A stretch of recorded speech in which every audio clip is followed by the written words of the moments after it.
আসসালামু আলাইকুম। আলহামদুলিল্লাহ, আজকে জুমার দিনে বাবা ছেলে জুমার নামাজ আদায় করে বাসায় যাচ্ছি। আলহামদুলিল্লাহ যে আমি মুসলমানের ঘরে আমরা জন্মগ্রহণ করেছি এবং জুমার নামাজ আদায় করতে পেরেছি। আল্লাহর দরবারে লাখো কোটি শুকরিয়া আদায় করছি। আমরা বলছি আলহামদুলিল্লাহ। ছেলেকে নিয়ে অনেক দিন পরে মসজিদে জুমার নামাজ আদায় করার জন্য গেলাম।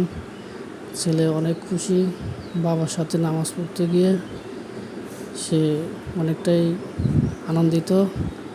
সবাই আমার ছেলের জন্য দোয়া করবেন এবং ভিডিওটি যদি ভালো লাগে অবশ্যই আমাদের পেজটি ফলো দিয়ে রাখবেন।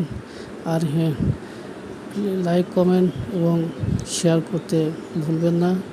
পরবর্তী ভিডিওটি যেন আপনি দেখতে পারেন, সেজন্য অবশ্যই পেজটি ফলো দিয়ে রাখবেন।